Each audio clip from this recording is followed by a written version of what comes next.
നമസ്കാരം. Middle east വാർത്തകളിലേക്ക് സ്വാഗതം. ആദ്യം നോക്കാം പ്രധാന വാർത്തകൾ. പശ്ചിമേഷ്യൻ സംഘർഷം അവസാനിപ്പിക്കുന്നതായി റിപ്പോർട്ടുകൾ. ഖത്തറിൽ നടന്ന ചർച്ചയിൽ പ്രാഥമിക സമാധാന കരാറിൽ അമേരിക്കയും ഇറാനും തമ്മിൽ ധാരണയിലെത്തിയതായി റിപ്പോർട്ടുകൾ. നാളെ ദോഹയിൽ സമാധാന ചർച്ച നടക്കുമെന്ന ട്രംപ്. തീരുമാനമായിട്ടില്ലെന്ന് ഇറാൻ.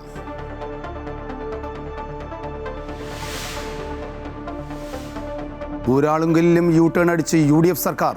ഊരാളുങ്കൽ സൊസൈറ്റി ഗുണനിലവാരത്തോടെ പ്രവർത്തിക്കുന്ന കമ്പനിയാണെന്നും ക്രമവിരുദ്ധ കരാറുകൾ ശ്രദ്ധയിൽപ്പെട്ടിട്ടില്ല എന്നും മന്ത്രി PK ബഷീർ നിയമസഭയിൽ. സ്ത്രീ സുരക്ഷാ പെൻഷൻ പദ്ധതി റദ്ദാക്കിയതിൽ സഭയിൽ ഭരണ പ്രതിപക്ഷ വാക്പോര്.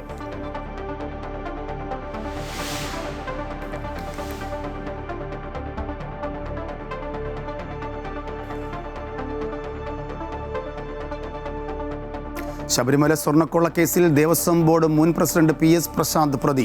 ഭരണസമിതി അംഗങ്ങളും പ്രതിപ്പട്ടികയിൽ. വിശ്വാസവഞ്ചന, വ്യാജരേഖ ചമയ്ക്കൽ എന്നീ കുറ്റങ്ങൾ ചുമത്തി.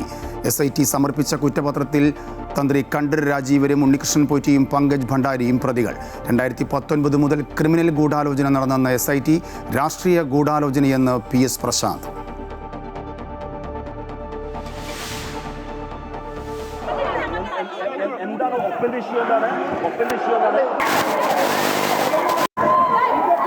തിരുവനന്തപുരം കോർപ്പറേഷനിൽ കയ്യാങ്കളി. കൗൺസിൽ യോഗത്തിന് ശേഷം BJP UDF അംഗങ്ങൾ ഏറ്റുമുട്ടി. മിൻസ് ബുക്കിൽ ഒപ്പിടാൻ കോൺഗ്രസ് അംഗങ്ങളെ BJP കൗൺസിലർമാർ അനുവദിച്ചില്ലെന്നും വനിതാ അംഗങ്ങളെ കയ്യേറ്റം ചെയ്തെന്നും പരാതി. BJP കൗൺസിലറുടെ ഷർട്ട് വലിച്ചു കീറിയെന്നും ആരോപണം. കുവൈറ്റിൽ നിയന്ത്രിത തൊഴിൽ മേഖലയിലുള്ള തൊഴിലാളികൾക്ക് മറ്റു മേഖലകളിലേക്ക് ഇഖാമ മാറ്റുന്നതിനുള്ള അനുമതി നാളെ അവസാനിക്കും. അപേക്ഷ സ്വീകരിക്കുന്നതിന് നിലവിലെ തൊഴിലുടമയുടെയോ സ്പോൺസറുടെയോ മുൻകൂർ അനുമതി നിർബന്ധം.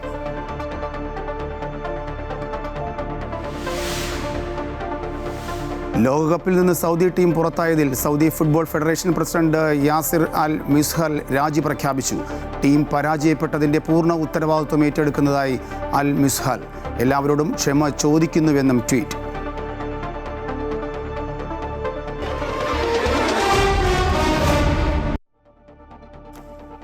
വാർത്തകൾ വിശദമായി. പശ്ചിമേഷ്യൻ സംഘർഷം അവസാനിപ്പിക്കുന്നതായി റിപ്പോർട്ടുകൾ. ഖത്തറിൽ നടന്ന ചർച്ചയിൽ പ്രാഥമിക സമാധാന കരാറിൽ അമേരിക്കയും ഇറാനും തമ്മിൽ ധാരണയിലെത്തിയതായിട്ടാണ് വിവരങ്ങൾ പുറത്തുവരുന്നത്. നാളെ ദോഹയിൽ സമാധാന ചർച്ച നടക്കുമെന്ന് ട്രംപ് അറിയിച്ചു. ഇറാൻ തന്നെയാണ് കൂടിക്കാഴ്ചയ്ക്കായി അഭ്യർത്ഥിച്ചതെന്നും ട്രംപ് തൻ്റെ ട്രൂത്ത് സോഷ്യൽ പ്ലാറ്റ്ഫോമിലൂടെ വ്യക്തമാക്കി. മേഖലയിലെ സംഘർഷങ്ങൾക്ക് അറുതി വരുത്തുന്നതിൻ്റെ ഭാഗമായാണ് കൂടിക്കാഴ്ചയെന്നാണ് അമേരിക്കൻ വൃത്തങ്ങൾ നൽകുന്ന സൂചന. എന്നാൽ തീരുമാനമായിട്ടില്ല എന്ന് ഇറാൻ അറിയിച്ചു. അതേസമയം 2 ദിവസമായി നടന്ന സംഘർഷത്തിൽ 8 അമേരിക്കൻ സൈനിക കേന്ദ്രങ്ങൾ തകർത്തുവെന്ന് ഇറാൻ്റെ വാദം. ഈ ആഴ്ച US-യുമായി സാങ്കേതിക ചർച്ചകളൊന്നും നിശ്ചയിച്ചിട്ടില്ല എന്നും ഇറാൻ ഡെപ്യൂട്ടി വിദേശകാര്യമന്ത്രി കാസിം ഗരിബാബാദി വ്യക്തമാക്കി. ഖത്തറുമായുള്ള പതിവ് നയതന്ത്ര കൂടിയാലോചനകൾ നടക്കുന്നുണ്ടെങ്കിലും ദോഹയിൽ സാങ്കേതിക ചർച്ചകൾ നടക്കുമെന്ന റിപ്പോർട്ടുകൾ സ്ഥിരീകരിക്കാൻ കഴിയില്ല എന്ന് അദ്ദേഹം അറിയിച്ചു. ശബരിമല സ്വർണ്ണക്കൊള്ളക്കേസിൽ തിരുവിതാംകൂർ ദേവസ്വം ബോർഡ് മുൻ പ്രസിഡന്റ് PS പ്രശാന്തും ദേവസ്വം ഭരണസമിതിയെയും തന്ത്രിയെയും പ്രതിയാക്കി SIT ഹൈക്കോടതിയിൽ റിപ്പോർട്ട് നൽകി. Sponsor Unnikrishnan Potti, smart creations CEO Pankaj Bhandari, board മുൻ അംഗം അഡ്വക്കേറ്റ് A അജികുമാർ, തന്ത്രി കണ്ഠര് രാജീവർ എന്നിവരടക്കമാണ് പ്രതികളാകുന്നത്. 2019 സ്വർണം പൊതിഞ്ഞ ദ്വാരപാലക പാളികളിൽ അളവ് കുറച്ച് സ്വർണം പൂശിയ നടപടി മറച്ചുവെക്കാൻ പ്രതികൾ ക്രിമിനൽ ഗൂഢാലോചന നടത്തിയെന്നാണ് കണ്ടെത്തൽ. ദേവസ്വം ചട്ടങ്ങൾ ലംഘിച്ച് ദ്വാരപാലക പാളികൾ ചെന്നൈയിലേക്ക് കൊണ്ടുപോയത് സ്പോൺസറും ദേവസ്വം ബോർഡ് ഉദ്യോഗസ്ഥരും ചേർന്ന് നടത്തിയ കൃത്യമായ പദ്ധതിയിലൂടെയാണെന്നാണ് SITയുടെ കണ്ടെത്തൽ. അതേസമയം തന്നെ പ്രതിയാക്കിയതിൽ രാഷ്ട്രീയ ഗൂഢാലോചനയുണ്ടെന്ന് സംശയിക്കുന്നതായി ദേവസ്വം ബോർഡ് മുൻ പ്രസിഡന്റ് PS പ്രശാന്ത്. ഉണ്ണികൃഷ്ണൻ പോറ്റി അയ്യപ്പ സംഗമത്തെ പൊളിക്കാൻ ശ്രമിച്ചു. പീഠം കൈവശം ഉണ്ടായിട്ടും ശബരിമല എക്സിക്യൂട്ടീവ് കമ്മിറ്റി ഓഫീസിൽ ഉണ്ടെന്ന് കള്ളം പറഞ്ഞതിൽ ഗൂഢാലോചനയുണ്ടെന്നും പ്രശാന്ത് ആരോപിച്ചു. കോടതിയുമായി ബന്ധപ്പെട്ട കാര്യത്തിൽ നിയമപരമായി മുന്നോട്ടു പോകുമെന്നും PS പ്രശാന്ത് പറഞ്ഞു. അല്ല, അത് വരട്ടെ. ഞാൻ പറയുന്നത് ഗൂഢാലോചന ഉണ്ടെങ്കിൽ എവിടെയാണ് ഈ ഗൂഢാലോചന എന്നുള്ളത് ബഹുമാനപ്പെട്ട SITയുടെ ഉദ്യോഗസ്ഥർ അന്വേഷിച്ചിട്ട് അത് പറയട്ടെ, തെളിവുകൾ വരട്ടെ, നമുക്ക് നോക്കാം. അതൊക്കെ അന്വേഷിക്കട്ടെ. എന്ത് അതാണെങ്കിലും അന്വേഷണം നടക്കട്ടെ. ഞാൻ വാങ്ങിച്ചു എന്നാണോ പറഞ്ഞിരിക്കുന്നത്? പോട്ടെ, അതൊന്നും പറഞ്ഞിട്ട് അതൊക്കെ നമുക്ക് അന്വേഷിക്കട്ടെ. എല്ലാം അന്വേഷിക്കട്ടെ. അത് വേണമെങ്കിൽ അന്വേഷിക്കട്ടെ. അപ്പൊ ഇതിനപ്പുറം ഒരു അന്വേഷണം ഒന്നും വരാനില്ലല്ലോ. അയോധ്യ ക്ഷേത്രത്തിലെ സംഭാവന ക്രമക്കേട് കേസിൽ രാജിവെച്ച ട്രസ്റ്റ് ജനറൽ സെക്രട്ടറി ചമ്പത് റായി അന്വേഷണ സംഘം ചോദ്യം ചെയ്തു. ട്രസ്റ്റിൻ്റെ ബാങ്ക് വിവരങ്ങളും SIT വിശദമായി പരിശോധിച്ചു. അതേസമയം സംഭാവന ക്രമക്കേടുമായി ബന്ധപ്പെട്ട ഹർജി അടിയന്തരമായി പരിഗണിക്കണമെന്ന ആവശ്യം സുപ്രീം കോടതി തള്ളി. കേസ് ജൂലൈ 2-ാം വാരം പരിഗണിക്കും. അയോധ്യ രാമക്ഷേത്രത്തിലെ സംഭാവനാ ക്രമക്കേടുമായി ബന്ധപ്പെട്ട കേസിൽ പ്രത്യേക അന്വേഷണ സംഘം ട്രസ്റ്റ് ജനറൽ സെക്രട്ടറിയായിരുന്ന ചമ്പത് റായുടെ വിശദമായ മൊഴി രേഖപ്പെടുത്തി. ചമ്പത് റായുടെ മുൻ ഡ്രൈവർ ഉൾപ്പെടെ കേസിൽ അറസ്റ്റിലായ പ്രതികളുടെയും ട്രസ്റ്റിന്റെയും ബാങ്ക് വിവരങ്ങൾ അന്വേഷണ സംഘം പരിശോധിച്ചു. പ്രതികളുടെ വീട്ടിൽ SIT നടത്തിയ പരിശോധനയിൽ പണവും രേഖകളും കണ്ടെത്തിയിരുന്നു. കൂടുതൽ അറസ്റ്റ് ഉടൻ ഉണ്ടാകുമെന്നാണ് സൂചന. വിവാദങ്ങളുടെ പശ്ചാത്തലത്തിൽ രാമക്ഷേത്ര ട്രസ്റ്റിൽ സമ്പൂർണ്ണ അഴിച്ചുപണി നടത്താനുള്ള ചർച്ച പുരോഗമിക്കുകയാണ്. ജൂലൈ 11 നടക്കുന്ന ട്രസ്റ്റ് യോഗത്തിന് ശേഷം പുതിയ ജനറൽ സെക്രട്ടറിയെ പ്രഖ്യാപിച്ചേക്കും. CEO സ്ഥാനത്തേക്ക് വിരമിച്ച IAS ഉദ്യോഗസ്ഥനെ നിയമിക്കാനാണ് ആലോചന. അതേസമയം സംഭാവനാ ക്രമക്കേടുമായി ബന്ധപ്പെട്ട ഹർജി അടിയന്തരമായി പരിഗണിക്കണമെന്ന ആവശ്യം സുപ്രീം കോടതി തള്ളി. വിഷയത്തിൽ എന്താണ് അടിയന്തര പ്രാധാന്യമെന്നും കോടതി ഹർജിക്കാരായ അഭിഭാഷകരോട് ചോദിച്ചു. ക്ഷേത്രത്തിലെ ക്രമക്കേട് കോടതിയുടെ മേൽനോട്ടത്തിൽ അന്വേഷിക്കണമെന്നാവശ്യപ്പെട്ടായിരുന്നു 2 അഭിഭാഷകർ സുപ്രീം കോടതിയെ സമീപിച്ചത്. ഹർജി ജൂലൈ 2 വാരം കോടതി പരിഗണിക്കും. രാമക്ഷേത്രത്തിൽ നടന്ന സംഭാവനാ ക്രമക്കേടുമായി ബന്ധപ്പെട്ട കാര്യങ്ങൾ RSS വിശദമായി പരിശോധിക്കും. ഇതിനായി സർസംഘചാലക് ഡോക്ടർ മോഹൻ ഭഗവതിന്റെ നിർദ്ദേശപ്രകാരം അയോധ്യയിലെത്തിയ കിഴക്കൻ ഉത്തർപ്രദേശിന്റെ ചുമതലയുള്ള പ്രചാരക് അനിൽകുമാർ ട്രസ്റ്റ് അംഗങ്ങളുമായും സന്യാസിമാരുമായും കൂടിക്കാഴ്ച നടത്തി. അമൃത ന്യൂസ്, ന്യൂഡൽഹി. മൂല്യനിർണ്ണയ പിഴവിൽ ആഭ്യന്തര വിജിലൻസ് അന്വേഷണം പ്രഖ്യാപിച്ച് PSC. ആസൂത്രണ ബോർഡിലേക്കുള്ള റാങ്ക് പട്ടിക പുതുക്കാനാണ് തീരുമാനം. നിലവിലെ റാങ്ക് പട്ടിക റദ്ദാക്കുവാനും മാർക്ക് ഇടാതെ വിട്ട 10 ഉത്തരങ്ങൾ വീണ്ടും മൂല്യനിർണ്ണയം നടത്താനും തീരുമാനിച്ചു. PSC യോഗത്തിൻ്റെതാണ് തീരുമാനം. ഇന്ന് ചേർന്ന PSC യോഗത്തിലാണ് റാങ്ക് പട്ടിക റദ്ദാക്കാനും അഡ്മിനിസ്ട്രേറ്റീവ് ട്രൈബ്യൂണൽ വിധിക്ക് അനുസൃതമായി പുതിയ റാങ്ക് ലിസ്റ്റ് പുറത്തിറക്കാനും തീരുമാനമായത്. 228 ഉദ്യോഗാർത്ഥികളുടെ പേപ്പറുകളും പുനർമൂല്യനിർണ്ണയം നടത്തും. പരീക്ഷാ ക്രമക്കേടിൽ PSC അന്വേഷണം പ്രഖ്യാപിച്ചിട്ടുണ്ട്. സംഭവം ആഭ്യന്തര വിജിലൻസ് അന്വേഷിക്കും. SP-യുടെ നേതൃത്വത്തിലാണ് അന്വേഷണം നടക്കുക. അബദ്ധമാണോ അട്ടിമറിയാണോ എന്ന് അന്വേഷിക്കണമെന്നും കമ്മീഷൻ അറിയിച്ചു. ആസൂത്രണ ബോർഡിലെ ഉന്നത പരീക്ഷയിലാണ് അട്ടിമറി. മാർക്ക് ലിസ്റ്റ് പോലും പ്രസിദ്ധീകരിക്കാതെ ഇടതുപക്ഷ സർവീസ് സംഘടനയിലെ സജീവ പ്രവർത്തകനായിരുന്ന 1ാം റാങ്കുകാരന് നിയമനം നൽകിയതും വലിയ വിവാദങ്ങൾക്ക് വഴിവെച്ചിരുന്നു. 1 വർഷം കഴിഞ്ഞാണ് പരീക്ഷാ മൂല്യനിർണ്ണയ പരാതി നൽകിയവർക്ക് ഉത്തരക്കടലാസിന്റെ പകർപ്പ് നൽകിയത്. പരീക്ഷാ മൂല്യനിർണ്ണയത്തിൽ PSCക്ക് സംഭവിച്ച തകരാറ് ആസൂത്രണ ബോർഡിലെ 3 നിയമനങ്ങളെയും ബാധിക്കും. അമൃത ന്യൂസ്, തിരുവനന്തപുരം. മാസപ്പടി കേസിലെ അന്വേഷണ ഉദ്യോഗസ്ഥരെ ആക്രമിച്ചത് ഉന്നത CPM നേതാക്കളുടെ ആഹ്വാനപ്രകാരമെന്ന് എൻഫോഴ്സ്മെന്റ് ഡയറക്ടറേറ്റ്. 9ാം പ്രതിയുടെ ജാമ്യം റദ്ദാക്കണമെന്ന് EDയും സർക്കാരും ഹൈക്കോടതിയിൽ ആവശ്യപ്പെട്ടു. മുൻ സർക്കാർ അഭിഭാഷക പ്രതിയെ സഹായിച്ചെന്ന ആരോപണം. പ്രതികളുടെ ഭാഗം കേട്ട ശേഷം തീരുമാനിക്കാമെന്ന് കോടതി അറിയിച്ചു. ഊരാളുങ്കൽ കമ്പനിയുടെ കാര്യത്തിൽ U-ടേൺ അടിച്ച് UDF സർക്കാർ. ഊരാളുങ്കൽ സൊസൈറ്റി ഗുണനിലവാരത്തോടെ പ്രവർത്തിക്കുന്ന കമ്പനിയാണെന്നും ക്രമവിരുദ്ധ കരാറുകൾ ശ്രദ്ധയിൽപ്പെട്ടിട്ടില്ല എന്നും പൊതുമരാമത്ത് മന്ത്രി PK ബഷീർ നിയമസഭയിൽ മറുപടി നൽകി. അധികാരത്തിൽ വന്നപ്പോൾ മുതൽ UDF സർക്കാർ PMC ഉൾപ്പെടെ പല കാര്യങ്ങളിലും U-ടേൺ അടിക്കുകയാണ്. ഏറ്റവും ഒടുവിൽ ഊരാളുങ്കൽ ലേബർ കോൺട്രാക്ട് സൊസൈറ്റിയുടെ കാര്യത്തിലും UDF മലക്കം മറിയുന്നു. പ്രതിപക്ഷത്തായിരുന്നപ്പോൾ മുഖ്യമന്ത്രി VD സതീശനടക്കം രൂക്ഷമായ വിമർശനമാണ് ഊരാളുങ്കൽ കമ്പനിക്കെതിരെ നടത്തിയിരുന്നത്. CPMന്റെ അഴിമതി പണം പാർക്ക് ചെയ്യുന്ന ഇടമാണ് ഊരാളുങ്കൽ എന്ന് VD സതീശൻ നിരന്തരം വിമർശിച്ചിരുന്നു. പിണറായി വിജയന്റെ കള്ളപ്പണം വെളുപ്പിക്കുന്ന കേരളത്തിലെ അദാനിയാണ് ഊരാളുങ്കൽ എന്നായിരുന്നു ലീഗ് നേതാവും ഇപ്പോഴത്തെ മന്ത്രിയുമായ KM ഷാജി അന്ന് കടന്നാക്രമിച്ചത്. അതേ UDF ഇപ്പോൾ ഭരണത്തിലേറിയപ്പോൾ നിലപാട് മാറ്റി. ഗുണനിലവാരത്തോടെ പ്രവർത്തിക്കുന്ന കമ്പനിയാണ് ഊരാളുങ്കൽ സൊസൈറ്റിയെന്നും ക്രമവിരുദ്ധ കരാറുകൾ ശ്രദ്ധയിൽപ്പെട്ടിട്ടില്ല എന്നുമാണ് പൊതുമരാമത്ത് മന്ത്രി PK ബഷീർ ഇത് സംബന്ധിച്ച ചോദ്യത്തിന് നിയമസഭയിൽ മറുപടി നൽകിയത്. ആദ്യം NHAന്റെ വർക്ക് നന്നായി നടത്തി, അത് കേന്ദ്രത്തിനെ പ്രേരിപ്പിച്ചു. നമ്മുടെ നാട്ടിലെ വർക്കൊന്നും ഭംഗിയായിട്ട് നടന്നില്ല. അതാണ് വലിയൊരു ചെറിയ വിഷയം. പിന്നെ ആണെങ്കിൽ അവര് ആദ്യം നല്ല ക്വാളിറ്റി വർക്കായിരുന്നു. അതുകൊണ്ടാണ് എല്ലാവരും ഊരാളുങ്കലിന്റെ പിന്നാലെ പോയത്. വർക്കിനോട് കൂടി ഇപ്പൊ അവരുടെ നിയന്ത്രണത്തിലല്ല കാര്യങ്ങൾ എന്നുള്ളത് നിങ്ങൾക്കും എനിക്കും എല്ലാവർക്കും നാട്ടുകാർക്കും അറിയാം. ഊരാളുങ്കലിനെ തുറന്നുകാട്ടുക എന്ന ഉദ്ദേശത്തോടെ ഭരണപക്ഷത്തു നിന്നും BT ബൽറാം ഉന്നയിച്ച ചോദ്യത്തിനാണ് പൊതുമരാമത്ത് മന്ത്രി കമ്പനിക്ക് ക്ലീൻ ചിറ്റ് നൽകിയത്. അമൃത ന്യൂസ്, തിരുവനന്തപുരം. സ്ത്രീ സുരക്ഷാ പദ്ധതിയിൽ ഉൾപ്പെട്ട 16 ലക്ഷം സ്ത്രീകളോട് UDF സർക്കാർ ക്രൂരത കാട്ടുന്നുവെന്ന് പ്രതിപക്ഷം നിയമസഭയിൽ. പാവപ്പെട്ട സ്ത്രീകളോടാണ് വീറും വാശിയും കാട്ടുന്നതെന്ന് പ്രതിപക്ഷ നേതാവ് പിണറായി വിജയൻ ആരോപിച്ചു. തെരഞ്ഞെടുപ്പ് മുന്നിൽ കണ്ട് സ്ത്രീകളെ പറ്റിക്കാനായി LDF സർക്കാർ നടപ്പിലാക്കിയ പദ്ധതിയെന്ന് മുഖ്യമന്ത്രി വിമർശിച്ചു. വിശദമായ പരിശോധനയ്ക്ക് ശേഷം മാത്രം പദ്ധതി നടപ്പാക്കുമെന്നും മുഖ്യമന്ത്രി പറഞ്ഞു. വിഷയത്തിൽ അടിയന്തര പ്രമേയത്തിന് സ്പീക്കർ അനുമതി നിഷേധിച്ചു. പാവപ്പെട്ട സ്ത്രീകൾക്ക് കൈത്താങ്ങായി ഇടതു സർക്കാർ കൊണ്ടുവന്ന സ്ത്രീ സുരക്ഷാ പദ്ധതിക്ക് UDF സർക്കാർ തുരങ്കം വയ്ക്കുന്നുവെന്നാരോപിച്ചാണ് പ്രതിപക്ഷം അടിയന്തര പ്രമേയത്തിന് നോട്ടീസ് നൽകിയത്. 16 ലക്ഷം സ്ത്രീകളോട് സർക്കാർ ക്രൂരത കാട്ടുന്നുവെന്ന് പ്രമേയ അവതാരകൻ AC മൊയ്തീൻ ആരോപിച്ചു.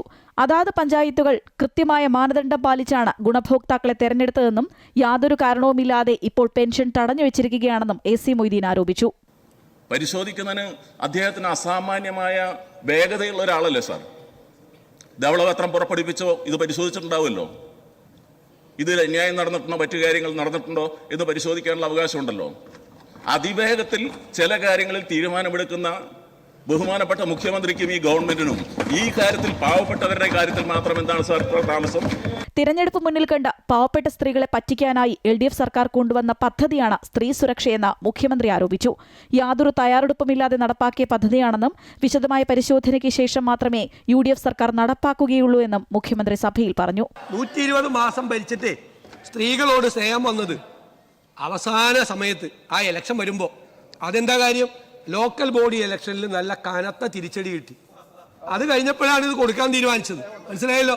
കൊടുക്കാൻ തീരുമാനിച്ചത് അപ്പോഴാണ് കൊടുത്തത്. മാർച്ച് 16-ാം തീയതി കൊടുത്ത കേസാണ്. അതുകൊണ്ട് ഇത് പരിശോധിച്ചിട്ട് മാത്രമേ കൊടുക്കുകയുള്ളൂ. ഒരു കാരണവശാലും ഇത് സഭാ നടപടികൾ നിർത്തിവെച്ച് ചർച്ച ചെയ്യേണ്ട ഒരാവശ്യമില്ല. എന്നാൽ കെ-സ്മാർട്ട് വഴി കൃത്യമായി പരിശോധനകളിലൂടെ നടപ്പാക്കിയ പദ്ധതിയാണെന്നും സർക്കാർ പാവപ്പെട്ട സ്ത്രീകളോടാണ് വീറും വാശിയും കാട്ടുന്നതെന്നും പ്രതിപക്ഷ നേതാവ് പിണറായി വിജയൻ വിമർശിച്ചു. ഈ പദ്ധതിയോട് ഇത്തരത്തിലൊരു വിമുഖത മുഖ്യമന്ത്രി കാണിക്കുന്നത് ശരിയല്ല, ഗവൺമെൻറ് കാണിക്കുന്നത് ശരിയല്ല. എന്തിനാണ് പാവപ്പെട്ട സ്ത്രീകളോട് അനാവശ്യമായ വീറും വാശിയും കാണിക്കുന്നത് എന്ന് മനസ്സിലാകുന്നില്ല. അടിയന്തര പ്രമേയത്തിന് അനുമതി നിഷേധിച്ചുവെങ്കിലും വോക്കൌട്ട് നടത്താതെ പ്രതിപക്ഷം സഭാ നടപടികളുമായി സഹകരിച്ചു. അമൃത ന്യൂസ്, തിരുവനന്തപുരം.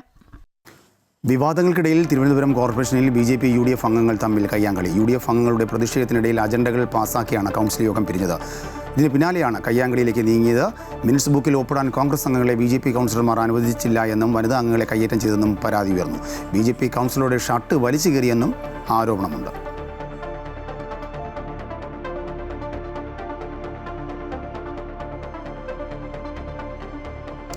സ്ഥലം മാറ്റ ഉത്തരവിനെ ചൊല്ലി കൊല്ലം വനംവകുപ്പ് ഓഫീസിൽ ജീവനക്കാരുടെ പ്രതിഷേധം. സ്ഥലം മാറിയെത്തിയ അസോസിയേഷൻ നേതാവിനെ ജോലിയിൽ പ്രവേശിപ്പിക്കാതെ ഇടത് യൂണിയൻ പ്രവർത്തകർ തടഞ്ഞതോടെ ഓഫീസിന് മുമ്പിൽ സംഘർഷാവസ്ഥ രൂപപ്പെട്ടു. ഇടത് വലത് യൂണിയനുകളിൽപ്പെട്ട ജീവനക്കാർ ചേരിതിരിഞ്ഞ് മുദ്രാവാക്യം വിളിച്ചതോടെ പ്രതിഷേധം രൂക്ഷമായി. വാക്കേറ്റവും ഉന്തും തള്ളും ഉണ്ടായതിനെ തുടർന്ന് പോലീസ് ഇടപെട്ട് സ്ഥിതിഗതികൾ നിയന്ത്രിച്ചു. കൊല്ലം വനശ്രീ കോംപ്ലക്സിന് മുന്നിലാണ് സ്ഥലം മാറ്റ ഉത്തരവിനെ ചൊല്ലി പ്രതിഷേധം ശക്തമായത്. VR അജുവിനെ ശെന്തുരുണിയിലേക്ക് സ്ഥലം മാറ്റിയതിനെതിരെ FSCTയുടെ നേതൃത്വത്തിൽ രാവിലെ മുതൽ ഉപരോധ സമരം ആരംഭിച്ചിരുന്നു. ഇതിനിടെയാണ് തിരുവനന്തപുരം ഡിവിഷൻ ഓഫീസിൽ നിന്ന് കൊല്ലത്തേക്ക് സ്ഥലം മാറ്റം ലഭിച്ച ജൂനിയർ സൂപ്രണ്ടും NGO അസോസിയേഷൻ നേതാവുമായ സജു ബി നെറ്റോ ചുമതലയേൽക്കാനെത്തിയത്. എന്നാൽ അദ്ദേഹത്തെ ഓഫീസിലേക്ക് പ്രവേശിപ്പിക്കാൻ NGO യൂണിയൻ പ്രവർത്തകർ അനുവദിച്ചില്ല. തുടർന്ന് NGO അസോസിയേഷൻ പ്രവർത്തകർ സ്ഥലത്തെത്തി. ഇരു വിഭാഗവും നേർക്കുനേർ നിന്ന് മുദ്രാവാക്യം വിളിച്ചു. വാക്കേറ്റം രൂക്ഷമായി ഉന്തും തള്ളിലേക്കും കയ്യാങ്കളിയുടെ വക്കിലേക്കും നീങ്ങിയെങ്കിലും പോലീസ് ഇടപെട്ട സ്ഥിതികൾ നിയന്ത്രിച്ചു. അതേസമയം സർക്കാർ ഉത്തരവ് നടപ്പാക്കുന്നത് തടയുകയാണ് NGO യൂണിയൻ ചെയ്യുന്നതെന്നും കഴിഞ്ഞ 10 വർഷമായി യാതൊരു മാനദണ്ഡവും പാലിക്കാതെയാണ് ജൂനിയർ സൂപ്രണ്ട് കൊല്ലം ഓഫീസിൽ തുടരുന്നതെന്നും NGO അസോസിയേഷൻ ആരോപിച്ചു. എല്ലാ മാനദണ്ഡങ്ങളെ അട്ടിമറിച്ചുകൊണ്ട് മറ്റാരും ഇവിടേക്ക് വരാതെ അവരുടെ സാമ്രാജ്യമാക്കി മാറ്റിയിരിക്കുന്ന ഓഫീസായത്. ഈ ഓഫീസിലേക്ക് ഇപ്പോൾ വിവിധ സ്ഥലങ്ങളിലേക്ക് സ്ഥലം മാറ്റപ്പെട്ടുകൊണ്ടിരുന്ന NGO അസോസിയേഷൻകാരായിട്ടുള്ള ആളുകൾ, അവർ അസോസിയേഷൻ അനുഭാവികളായതുകൊണ്ട് മാത്രം പുറത്തു പോകേണ്ടി വന്ന 10 വർഷമായി പുറത്തു നിന്ന ആളുകൾ ഇപ്പോൾ ഈ ഉത്തരവുകളിലൂടെ ഇവിടേക്ക് വരുന്നുണ്ട്. ഇവരൊക്കെയാണ് കഴിഞ്ഞ 10 വർഷക്കാലം ഈ സ്ഥലമാറ്റങ്ങൾക്കും ഈ മാനദണ്ഡവിരുദ്ധ സ്ഥലമാറ്റങ്ങൾക്കും നേതൃത്വം നൽകിക്കൊണ്ട് NGO അസോസിയേഷൻകാരെ തെക്ക് വടക്ക് സ്ഥലം മാറ്റിയ ആളുകളാണ് ഇപ്പോൾ ഇവിടെ പ്രതിഷേധവുമായിട്ട് വന്നിരിക്കുന്നത്. സ്ഥലം മാറിയെത്തിയ ഉദ്യോഗസ്ഥൻ മൊബൈൽ ആപ്പ് വഴി രാവിലെ തന്നെ ജോലിയിൽ പ്രവേശിച്ചിരുന്നു. പോലീസ് നടത്തിയ അനുരഞ്ജന ശ്രമം ഫലം കാണാതിരുന്നതോടെ രജിസ്റ്ററിൽ ഒപ്പിടുന്നതിനായി പിന്നീടെത്താമെന്ന ധാരണയിൽ സ്ഥലം മാറിയെത്തിയ ഉദ്യോഗസ്ഥൻ മടങ്ങി. പ്രതിഷേധത്തെ തുടർന്ന് രാവിലെ മുതൽ ഉച്ചവരെ ഓഫീസിന്റെ പ്രവർത്തനം ഭാഗികമായി തടസ്സപ്പെട്ടു. NGO അസോസിയേഷൻ പ്രവർത്തകർ പിരിഞ്ഞുപോയെങ്കിലും NGO യൂണിയന്റെ നേതൃത്വത്തിലുള്ള ഉപരോധ സമരം പിന്നീടും തുടർന്നു. അമൃത ന്യൂസ്, കൊല്ലം. കുവൈറ്റിൽ നിയന്ത്രിത തൊഴിൽ മേഖലകളിലുള്ള തൊഴിലാളികൾക്ക് മറ്റു മേഖലകളിലേക്ക് ഇക്കാമ മാറ്റുന്നതിനുള്ള അനുമതി നാളെ അവസാനിക്കും. 2026 മന്ത്രിതല ഉത്തരവിൻ്റെ അടിസ്ഥാനത്തിൽ അനുവദിച്ച അനുമതി പ്രകാരം ചെറുകിട ഇടത്തരം സംരംഭങ്ങൾ, വ്യവസായം, കൃഷി, മൃഗസംരക്ഷണം, മത്സ്യബന്ധനം എന്നീ മേഖലകളിൽ രജിസ്റ്റർ ചെയ്തിരിക്കുന്ന തൊഴിലാളികൾക്ക് മാത്രമാണ് മറ്റു മേഖലകളിലേക്ക് മാറാൻ അവസരം ലഭിക്കുക. അപേക്ഷ സ്വീകരിക്കുന്നതിന് നിലവിലെ തൊഴിലുടമയുടെയോ സ്പോൺസറുടെയോ മുൻകൂർ അനുമതി നിർബന്ധമാണെന്ന് അധികൃതർ വ്യക്തമാക്കി. പുതിയ തൊഴിലുടമയാണ് ഓൺലൈൻ സേവനത്തിലൂടെ അപേക്ഷ സമർപ്പിക്കേണ്ടത്. തുടർന്ന് നിലവിൽ തൊഴിലാളി രജിസ്റ്റർ ചെയ്തിരിക്കുന്ന തൊഴിലുടമയുടെ അംഗീകാരം ലഭിച്ചാൽ മാത്രമേ നടപടിക്രമങ്ങൾ പൂർത്തിയാക്കുകയുള്ളൂ. കുവൈറ്റ് സിറ്റിയിൽ സ്ഥിതി ചെയ്യുന്ന പാലസ് ഓഫ് ജസ്റ്റിസ് കെട്ടിടം പൊളിച്ചു നീക്കാൻ തീരുമാനിച്ചതായി നീതിന്യായ മന്ത്രി നാസർ അൽ സുമേത്ത് അറിയിച്ചു. പുതിയ കെട്ടിടത്തിൻ്റെ നിർമ്മാണം ഉടൻ തന്നെ പൂർത്തിയാക്കുമെന്നും മന്ത്രി അറിയിച്ചു. സാമ്പത്തിക കോടതികളുടെ രൂപീകരണവുമായി ബന്ധപ്പെട്ട പദ്ധതി അന്തിമഘട്ടത്തിലാണെന്നും നീതിന്യായ മന്ത്രാലയത്തിൽ നടത്തിയ വാർത്താസമ്മേളനത്തിൽ സംസാരിക്കവേ മന്ത്രി അറിയിച്ചു. പുതിയതായി നടപ്പിലാക്കിയ കോടതി ഫീസുകൾ തുടരുമെന്നും അവയ്ക്ക് നിയമപരമായ സംരക്ഷണം ലഭിക്കുന്ന വിധി ഇതിനകം പുറപ്പെടുവിച്ചിട്ടുണ്ടെന്നും അൽ സുമേത്ത് പറഞ്ഞു. UAE-യിൽ വേനൽ ചൂട് ശക്തമാകുന്ന സാഹചര്യത്തിൽ വാഹനങ്ങളുടെ സാങ്കേതിക സുരക്ഷയിൽ യാതൊരു വിട്ടുവീഴ്ചയും വരുത്തരുതെന്ന് ദുബായ് പോലീസിന്റെ മുന്നറിയിപ്പ്. ചൂട് കൂടുമ്പോൾ ടയറുകൾക്ക് കേടുപാടുകൾ സംഭവിക്കാനും പൊട്ടിത്തെറിക്കുവാനുള്ള സാധ്യത കൂടുതലാണ്. അതിനാൽ ടയറുകളുടെ അവസ്ഥ പതിവായി പരിശോധിക്കുകയും കാലാവധി കഴിഞ്ഞതോ അമിതമായി തേയ്മാനം സംഭവിച്ചതോ ആയ ടയറുകൾ ഉപയോഗിക്കരുതെന്നും അധികൃതർ മുന്നറിയിപ്പ് നൽകി. ഇത്തരം ടയറുകൾ ഉപയോഗിക്കുന്നവർക്കെതിരെ കർശന നടപടികൾ സ്വീകരിക്കുമെന്നും ദുബായ് പോലീസ് അറിയിച്ചു. അശ്രദ്ധവും അപകടകരവുമായ ഡ്രൈവിംഗിനെതിരെ കടുത്ത നിയമ നടപടിയുമായി അബുദാബി ജുഡീഷ്യൽ ഡിപ്പാർട്ട്മെൻറ്റ്. പൊതുസുരക്ഷയ്ക്ക് ഭീഷണിയാകുന്ന തരത്തിൽ വാഹനം ഓടിച്ച ഡ്രൈവർക്ക് 6 മാസം തടവും 70,000 ദിർഹം പിഴയും കോടതി വിധിച്ചു. 1 വർഷത്തേക്ക് ഡ്രൈവിംഗ് ലൈസൻസ് സസ്പെൻഡ് ചെയ്യാനും കോടതി ഉത്തരവിട്ടു. റോഡ് സുരക്ഷ ഓരോ ഡ്രൈവറുടെയും ഉത്തരവാദിത്വമാണെന്ന് അധികൃതർ ഓർമ്മിപ്പിച്ചു. നിയമലംഘനങ്ങൾക്ക് കർശനമായ ക്രിമിനൽ നടപടികൾ നേരിടേണ്ടി വരുമെന്നും മുന്നറിയിപ്പ് നൽകി.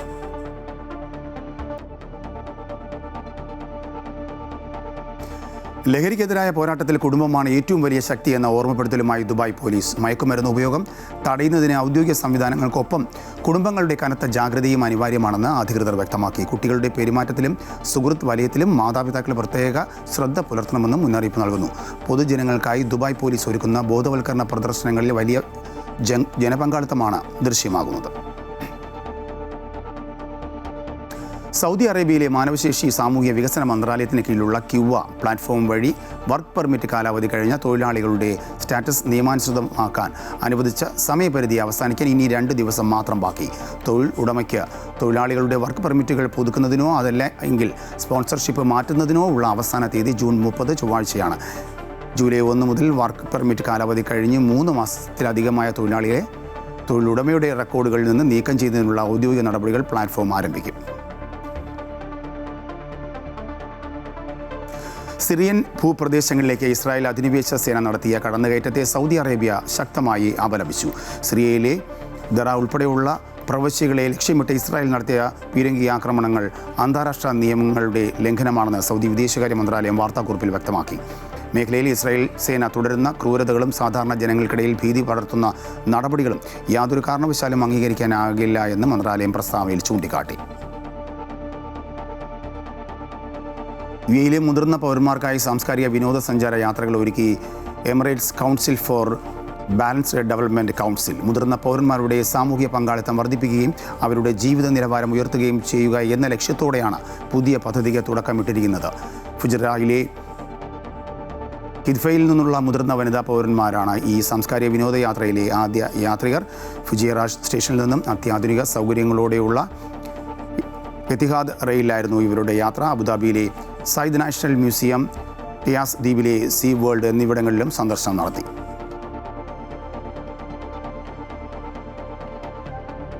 ലോകകപ്പ് മത്സരങ്ങളുടെ ഗ്രൂപ്പ് ഘട്ടത്തിൽ സൗദി ദേശീയ ടീം പുറത്തായതിനു പിന്നാലെ Saudi Arabian football federation president Yasar Al Nushal രാജി പ്രഖ്യാപിച്ചു. ടൂർണമെന്റിൽ ആരാധകരുടെ പ്രതീക്ഷകൾ നിറവേറ്റുന്നതിൽ ടീം പരാജയപ്പെട്ടതിന്റെ പൂർണ്ണ ഉത്തരവാദിത്വം ഏറ്റെടുക്കുന്നതായി അൽ നുസ്ഹൽ വ്യക്തമാക്കി. എല്ലാവരോടും ക്ഷമ ചോദിക്കുന്നുവെന്നും തന്റെ എക്സ് അക്കൗണ്ടിൽ അദ്ദേഹം ട്വീറ്റ് ചെയ്തു.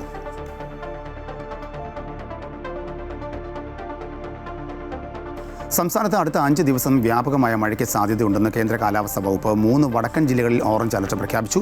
ഇടിമിന്നലോട് കൂടിയ മഴയ്ക്കും 60 കിലോമീറ്റർ വരെ വേഗത്തിലുള്ള കാറ്റിനും സാധ്യതയുള്ളതിനാൽ പൊതുജനങ്ങൾ ജാഗ്രത പാലിക്കണമെന്നും നിർദ്ദേശമുണ്ട്. കോഴിക്കോട്, കണ്ണൂർ, കാസർഗോഡ് ജില്ലകളിലാണ് ഓറഞ്ച് അലർട്ട് പ്രഖ്യാപിച്ചിരിക്കുന്നത്. ഒറ്റപ്പെട്ട ഇടങ്ങളിൽ ഇടിമിന്നലോട് കൂടിയ അതിശക്തമായ മഴയ്ക്കും 60 കിലോമീറ്റർ വരെ വേഗതയിലുള്ള കാറ്റിനും സാധ്യതയുണ്ടെന്നാണ് മുന്നറിയിപ്പ്. ഇതിനാൽ പൊതുജനങ്ങൾ ജാഗ്രത പാലിക്കണമെന്ന് നിർദ്ദേശം നൽകിയിട്ടുണ്ട്. 11 ജില്ലകളിലും യെല്ലോ അലർട്ടാണ്. അറബിക്കടലിലും വടക്കൻ തെലങ്കാനയ്ക്ക് സമീപത്തും ചക്രവാത ചുഴി രൂപപ്പെട്ടതാണ് സംസ്ഥാനത്ത് മഴ കനക്കാൻ കാരണം. കനത്ത മഴയിൽ വിവിധ ജില്ലകളിൽ നിന്ന് നാശനഷ്ടങ്ങളും റിപ്പോർട്ട് ചെയ്യുന്നുണ്ട്. ഇടുക്കിയിൽ മരം വീണ് വീട് ഭാഗികമായി തകർന്നു. മണിയാറൻകുടി സ്വദേശി അജയൻ രവിയുടെ വീടാണ് തകർന്നത്. ശബ്ദം കേട്ട് വീട്ടുകാർ പുറത്തേക്ക് ഓടിയതിനാൽ ആർക്കും പരിക്കേറ്റിട്ടില്ല. കേരള, ലക്ഷദ്വീപ് തീരങ്ങളിൽ മത്സ്യബന്ധനത്തിനും വിലക്ക് ഏർപ്പെടുത്തിയിട്ടുണ്ട്. നാളെ കണ്ണൂർ, കാസർഗോഡ് ജില്ലകളിൽ ഓറഞ്ച് അലർട്ടാണ്. വിവിധ ബ്യൂറോകൾക്കൊപ്പം അമൃത ന്യൂസ്, കോഴിക്കോട്. വടക്ക് കിഴക്കൻ സംസ്ഥാനങ്ങളിൽ കനത്ത മഴ തുടരുകയാണ്. അരുണാചൽ പ്രദേശിലും അസമിലും കനത്ത നാശനഷ്ടങ്ങളുണ്ടായി. അരുണാചൽ പ്രദേശിലുണ്ടായ മിന്നൽ പ്രളയത്തിൽ കാണാതായവരുടെ എണ്ണം 9ആയി. ലോവർ ദിബാംഗ് വാലി ജില്ലയിൽ സിസിരി നദി കരകവിഞ്ഞൊഴുകിയതോടെ വൻ നാശനഷ്ടമാണ് ഉണ്ടായത്. രക്ഷാപ്രവർത്തനത്തിനെത്തിയ ബോട്ട് ഒഴുക്കിൽപ്പെട്ടതോടെ രക്ഷാപ്രവർത്തനത്തിനും തിരിച്ചടിയായി. അസമിൽ 20,000-ഓളം ആളുകളെ മഴക്കെടുതി ബാധിച്ചു. 96 ഗ്രാമങ്ങളിൽ വെള്ളക്കെട്ട് അതിരൂക്ഷമാണ്. തുടർച്ചയായ മഴയെ തുടർന്ന് ബ്രഹ്മപുത്ര നദിയും പോഷക നദികളും കരകവിഞ്ഞൊഴുകുകയാണ്. Leo metro cardiac centre presence ഈ ക്ലാസ്സിൽ ഞാനുമുണ്ട് സമർപ്പിക്കുന്നത് Leo metro cardiac centre Wayanad സമ്പൂർണ്ണ ഹൃദയ ചികിത്സാ കേന്ദ്രം പവേർഡ് ബൈ സഫേർ 7 ഫ്ലോർ ടൈൽ ഗാർഡ് ഇന്റർലോക്കുകൾക്ക് നല്ല തറവാടി കോട്ടിംഗ്.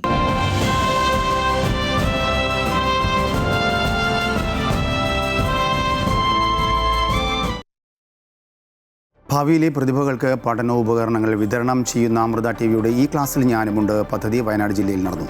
വർഷം തോറും അമൃത ടിവി നടപ്പിലാക്കുന്ന പൊതുജന സമിതി നേടിയ പദ്ധതി കൽപ്പറ്റ SKMJ ഹയർ സെക്കൻഡറി സ്കൂളിൽ കൃഷിമന്ത്രി ടി സിദ്ദിഖ് ഉദ്ഘാടനം ചെയ്തു. കൽപ്പറ്റ നഗരസഭാ അധ്യക്ഷൻ പി വിശ്വനാഥൻ മുഖ്യാതിഥിയായി.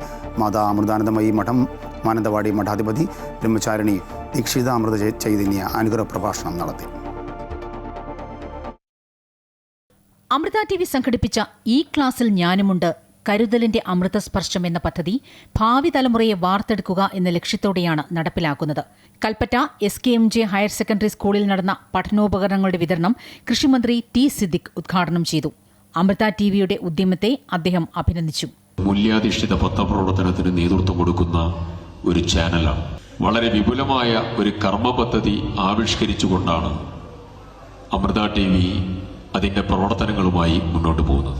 മൂല്യാധിഷ്ഠിതമായിട്ടുള്ള വിദ്യാഭ്യാസവും സ്വഭാവ രൂപവൽക്കരണവും നല്ല പൗരനായി വളർന്നു വലുതാകാനുള്ളതായ വഴി സൃഷ്ടിക്കലും ഇന്നത്തെ കാലഘട്ടത്തിലെ അനിവാര്യമായിട്ടുള്ള ഒരു മുഹൂർത്തത്തെ സാക്ഷ്യപ്പെടുത്തുകയാണ് ഇവിടെ അമൃത ടിവി ചെയ്തുകൊണ്ടിരിക്കുന്ന ഈ ഉജ്ജ്വലമായിട്ടുള്ള പരിപാടി.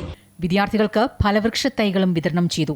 ലിയോ മെട്രോ ഇന്റർനാഷണൽ ഹാർട്ട് കെയറും കേരളത്തിലെ പ്രമുഖ പെയിന്റ് നിർമ്മാണ ബ്രാൻഡായ സഫേർ 7 പെയിന്റ്സും ഈ ക്ലാസ്സിൽ ഞാനുമുണ്ട് പദ്ധതി നടപ്പിലാക്കാൻ അമൃത ടിവിയുമായി സഹകരിച്ചു. ലിയോ ഹോസ്പിറ്റൽ മാനേജിംഗ് ഡയറക്ടറും ലിയോ മെട്രോ കാർഡിയാക് സെന്റർ ചെയർമാനുമായ ഡോക്ടർ TPV സുരേന്ദ്രനെ മന്ത്രി ചടങ്ങിൽ ആദരിച്ചു. ഇതിന്റെ മുദ്രാവാക്യം തന്നെ ക്ലാസ്സിൽ ഞാനുമുണ്ട് എന്നാണ്. അപ്പോൾ അതിൻ്റെ അതെന്ന് വെച്ചാൽ ഡ്രോപ്പ് ഔട്ട് വരാൻ പാടില്ല. പക്ഷേ അവരെ ചേർത്ത് പിടിക്കേണ്ടത് നമ്മളെ കടമയാണ്. സഫേർ 7 പെയിന്റ്സ് പ്രതിനിധികളായി എത്തിയ doctor Sujesh, doctor Surabhi R Nair എന്നിവരെയും ചടങ്ങിൽ മന്ത്രി ആദരിച്ചു. അമൃത ടിവിയുടെ ഇനിഷ്യേറ്റീവ് ആക്ച്വലി ഞങ്ങൾക്ക് ഒരുപാട് സന്തോഷമുണ്ട് കണ്ടപ്പോൾ. ഇപ്പോൾ ഇതിനെപ്പറ്റി അറിഞ്ഞപ്പോഴും ഒരുപാട് കാര്യങ്ങൾ ഒരുപാട് സന്തോഷം ആക്ച്വലി. കാരണം വളർന്നു വരുന്ന പ്രതിഭകളാണല്ലോ ഇപ്പോൾ കുട്ടികളെന്ന് പറയുന്നത്. അവർക്കൊരു പ്രചോദനമാണ് ആക്ച്വലി ഈ ഒരു എന്താ പറയുക എല്ലാവരും ഒരുമിച്ച് നിൽക്കുക. എല്ലാവിധ ആശംസകളും ഇതിനുവേണ്ടി നൽകുന്നു. പ്രതിഫലമില്ലാതെ 22 വർഷത്തിലധികമായി കൽപ്പറ്റയിലെ അമൃതകൃപ ചാരിറ്റബിൾ ഹോസ്പിറ്റലിൽ ആതുര ശുശ്രൂഷ നടത്തുന്ന ഡോക്ടർ ദമ്പതികളായ സഞ്ജീവൻ വാസുദേവൻ, അജിത എന്നിവരെയും മന്ത്രി ആദരിച്ചു. കൽപ്പറ്റ നഗരസഭാ അധ്യക്ഷൻ പി വിശ്വനാഥൻ മുഖ്യാതിഥിയായിരുന്നു. അമൃത ടിവിയുടെ പദ്ധതിക്ക് പൂർണ്ണ പിന്തുണ പ്രഖ്യാപിച്ച നഗരസഭാ അധ്യക്ഷൻ വിദ്യാർത്ഥികൾക്കായി ഗാനവും ആലപിച്ചു. മാതാ അമൃതാനന്ദമയി മഠം മാനന്തവാടി മഠാധിപതി ബ്രഹ്മചാരിണി ദീക്ഷിതാമൃത ചൈതന്യ അനുഗ്രഹ പ്രഭാഷണം നടത്തി. Amrita TV business head R Sivakumar മൂല്യാധിഷ്ഠിത വിദ്യാഭ്യാസത്തിന്റെ പ്രാധാന്യം വിദ്യാർത്ഥികളുമായി പങ്കുവച്ചു. നമുക്ക് ഭക്ഷണം നൽകുന്നത് ഭൂമിയാണ് അല്ലേ? ഈ പ്രകൃതി നമ്മളെ സംരക്ഷിക്കുന്നത് ഭൂമിയാണ്. ആ ഭൂമിയെ തൊട്ട് മടങ്ങി നേരെ നമ്മൾ ഓടേണ്ടത് എങ്ങോട്ടാന്ന് വെച്ചാൽ നമ്മുടെ രക്ഷിതാക്കളുടെ അടുത്തേക്കാണ്. R ശിവകുമാർ മന്ത്രിക്ക് അമൃത ടിവിയുടെ സ്നേഹാദരം സമർപ്പിച്ചു. കൽപ്പറ്റ നഗരസഭാ കൌൺസിലർ MP നവാസ് ആശംസയർപ്പിച്ചു. Amrita TV senior executive editor M Krishnakumar സ്വാഗതവും Amrita TV news editor Praveen Pattambi നന്ദിയും പറഞ്ഞു. അമൃത ടിവി സെയിൽസ് ഹെഡും AVPയുമായ MG Jayakrishnan, regional sales head KV Rajeesh തുടങ്ങിയവർ പരിപാടികൾക്ക് നേതൃത്വം നൽകി.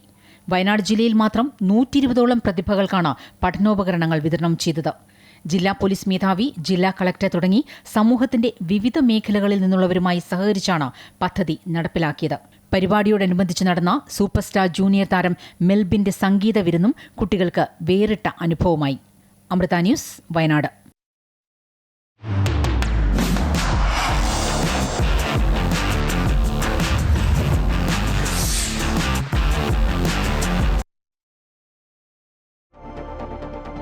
ലോകകപ്പ് നോക്കൌട്ടിൽ കരുത്തരായ ജർമ്മനി ലാറ്റിൻ അമേരിക്കൻ കരുത്തരായ പാരഗ്വേ നേരിടും.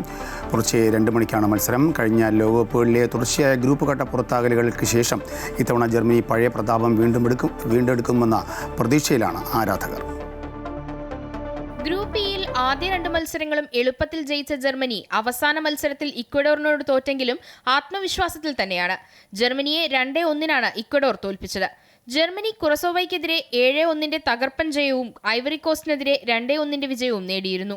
Captain Joshua Kimmich, Jamal Musiala, Florian Wirtz, Kai Havertz, Denis Undav എന്നിവരടങ്ങുന്ന മികച്ച നിരയാണ് ജർമ്മനിക്കുള്ളത്.